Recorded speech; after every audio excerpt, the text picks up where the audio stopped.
Baik, Assalamualaikum warahmatullahi wabarakatuh. Di sini kami dari kelompok 3 ingin memaparkan mengenai materi e-commerce security and payment system. Di sini kami kelompok 5 beranggotakan 4 kelompok.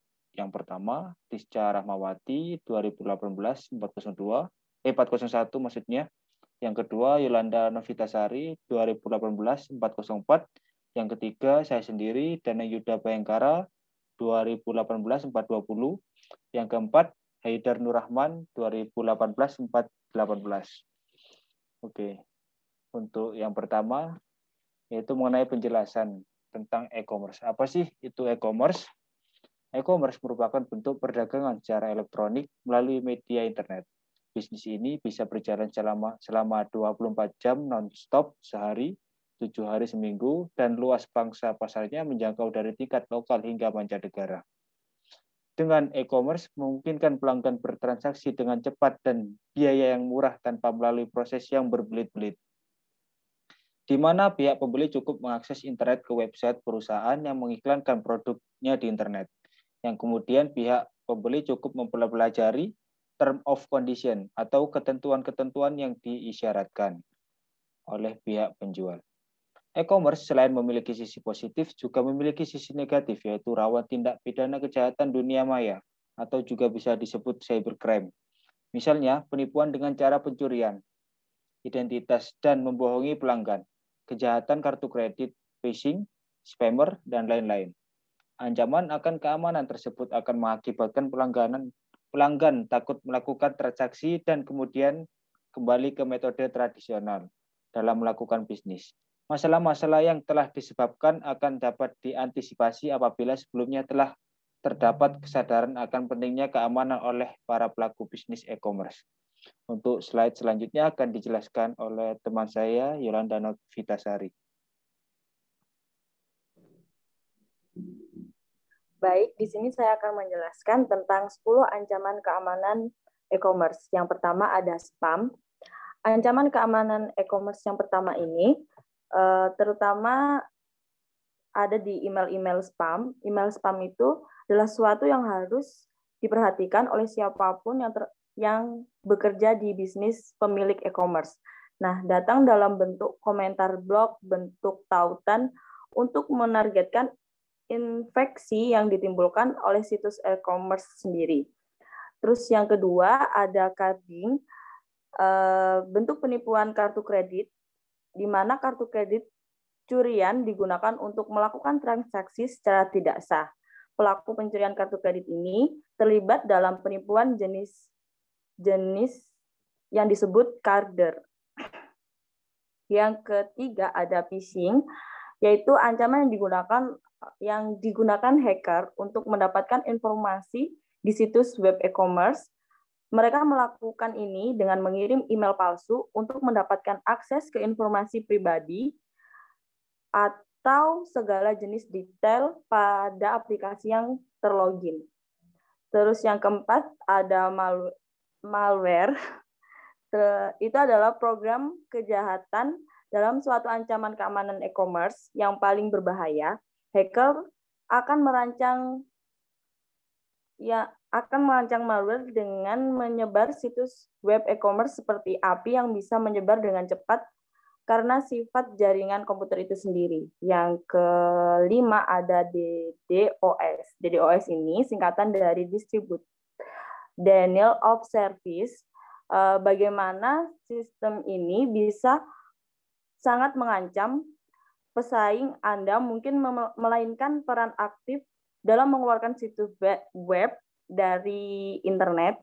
Pihak ketiga dengan niat jahat dapat mengerjakan hacker untuk penjahat siber yang kemudian dapat merantas situs web Anda dan mendorong keluar dari server. Yang keenam ada SQL injection.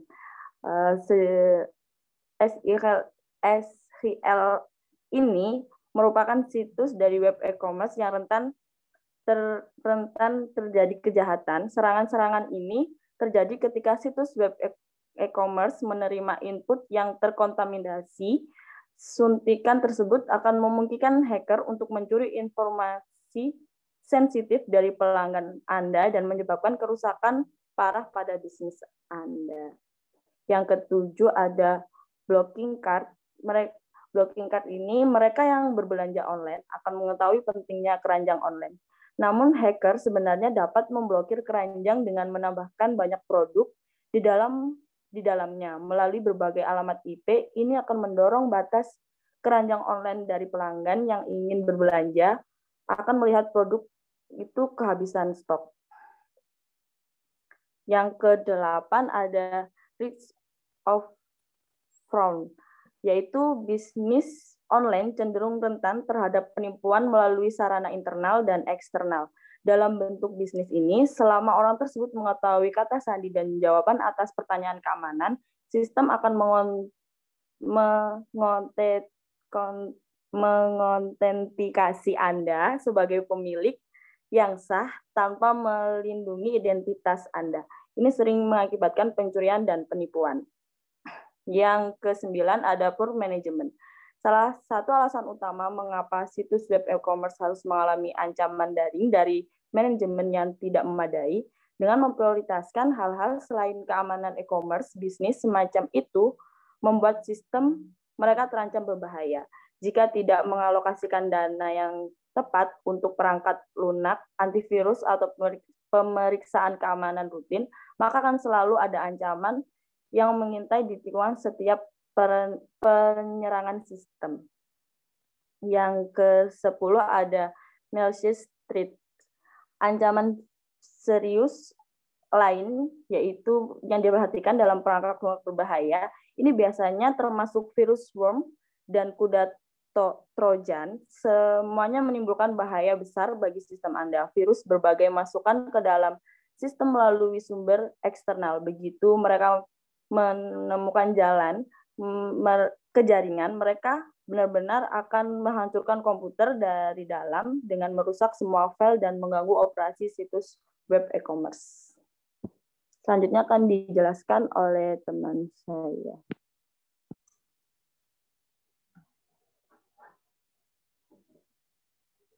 Baik, di sini saya akan menjelaskan tentang teknologi yang membantu mengamankan saluran komunikasi internet dan melindungi jaringan server dari klien dan klien. Enskripsi adalah proses pengubah teks biasa atau data menjadi teks sandi yang tidak dapat dibaca oleh siapapun selain pengirim dan penerima. Enskripsi dapat menyediakan 4 dari 6 dimensi kunci keamanan e-commerce, integritas pesan, non-repudiation, autentikasi, dan kerahasiaan. Ada berbagai bentuk teknologi enskripsi yang saat ini digunakan. Mereka termasuk yang pertama, kriptografi kunci simetris, yaitu baik pengiriman dan penerima menggunakan kunci yang sama untuk mengenskripsi dan mendeskripsi pesan. Yang kedua, kriptografi kunci publik menggunakan tanda tangan digital dan hash diges, fingerprint. Metode ini menggunakan matematika algoritma disebut fungsi hash untuk menghasilkan bilangan dengan panjang tetap. Internet untuk memastikan kerahasiaan pesan dan mengotentikasi pengirim. Yang pertama, amplop digital. Metode ini menggunakan kriptografi simetris untuk mengenskripsi dan mendeskripsi dokumen. Tapi kriptografi kunci publik untuk mengenskripsi dan mengirim kunci simetris.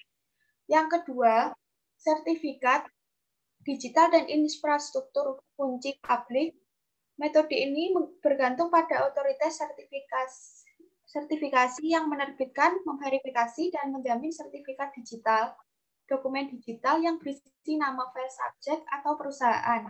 Kunci publik subjek, nomor seri sertifikat digital, tanggal kadaluarsa, tanggal penerbitan, tanda tangan digital dari otoritas sertifikasi, dan informasi identitas lainnya.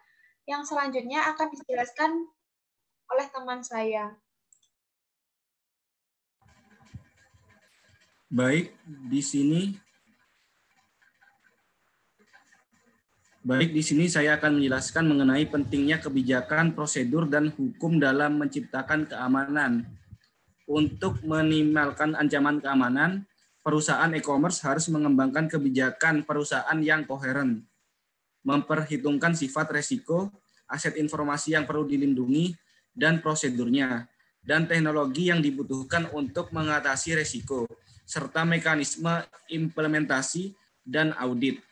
Hukum publik dan penegakan aktif undang-undang kejahatan dunia maya juga diperlukan untuk meningkatkan biaya perilaku ilegal di internet dan melindungi dari penyalahgunaan informasi oleh perusahaan.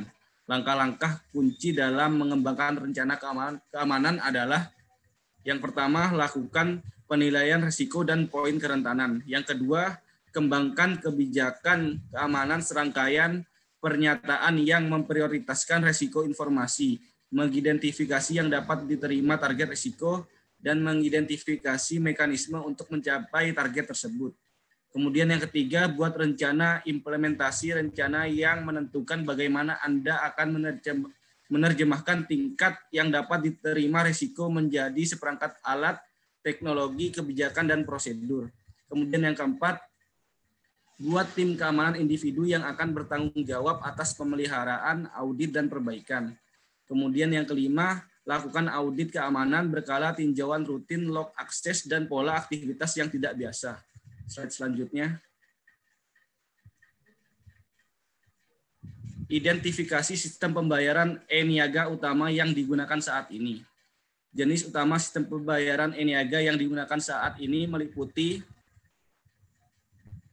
yang pertama, transaksi kartu kredit online, yang merupakan bentuk utama dari sistem pembayaran online. Ada 5 pihak yang terlibat dalam pembelian kartu kredit online, yaitu konsumen, pedagang, clearing house, pedagang bank, atau terkadang disebut bank penerima, dan bank penerbit kartu konsumen. Namun sistem kartu kredit online memiliki sejumlah batasan yang melibatkan keamanan, risiko pedagang, biaya, dan keadilan sosial. Kemudian yang kedua, PayPal, yang merupakan contoh sistem pembayaran alternatif yang memungkinkan konsumen untuk melakukannya instan, pembayaran online ke pedagang dan individu lain berdasarkan nilai yang disimpan secara online akun. Contoh lain termasuk bayar dengan Amazon, Visa Checkout, Masterpass, Bill Me Later, dan WU Pay. Kemudian yang ketiga, sistem pembayaran seluler yang menggunakan pembaca kartu kredit yang terpasang ke smartphone, seperti Square, PayPal Here, atau Chip Near Field Communication atau NFC yang memungkinkan pembayaran seluler di tempat penjualan, seperti Apple Pay, Android Pay, dan Samsung Pay. Kemudian yang terakhir, uang tunai digital, seperti Bitcoin dan mata uang virtual. Uang digital semakin penting dan bisa dijadikan untuk menyembunyikan pembayaran dari otoritas, serta mendukung pertukaran nilai yang sah. Slide selanjutnya akan dijelaskan oleh teman saya. Baik, di sini saya akan menjelaskan tentang deskripsi, fitur, dan fungsionalitas sistem pembayaran dan penagihan elektronik. Untuk pengertian pembayaran tagihan elektronik, EBPP, sistem pembayaran dan pembayaran tagihan elektronik EBPP adalah sistem yang memungkinkan pengiriman dan pembayaran tagihan bulan secara online. Layanan EBPP memungkinkan konsumen untuk melihat tagihan secara elektronik menggunakan PC atau desktop atau perangkat seluler mereka dengan membayarkan melalui transfer dana elektronik dari rekening bank atau kartu kredit. Ada 4 model bisnis EBPP, perbankan online, penagihan langsung seluler, dan konsolidator. Yang pertama, model perbankan online, yaitu konsumen membagikan kredensial perbankan atau kartu kredit mereka dengan pedagang dan memberi otorisasi kepada pedagang untuk menagih rekening bank konsumen sehingga memberi kemudahan kepada konsumen karena pembayarannya dipotong secara otomatis.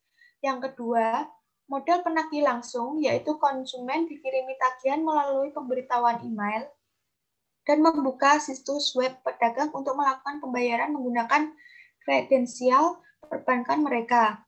Keunggulannya memungkinkan pedagang untuk terlibat dengan konsumen dengan mengirimkan kupon atau hadiah. Model biller direct adalah proses 2 langkah dan kurang nyaman bagi konsumen.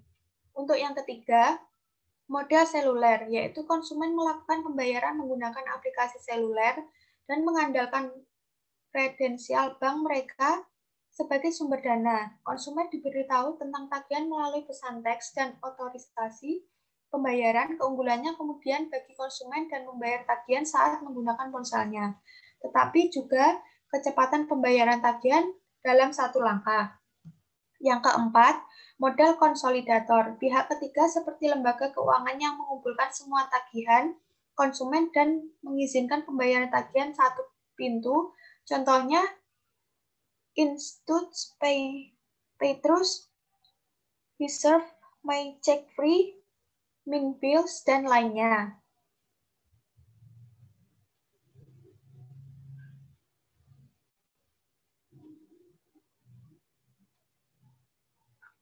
Mohon maaf apabila ada kesalahan untuk kelompok kami. Wabillahi taufik walhidayah. Wassalamualaikum warahmatullahi wabarakatuh. Terima kasih.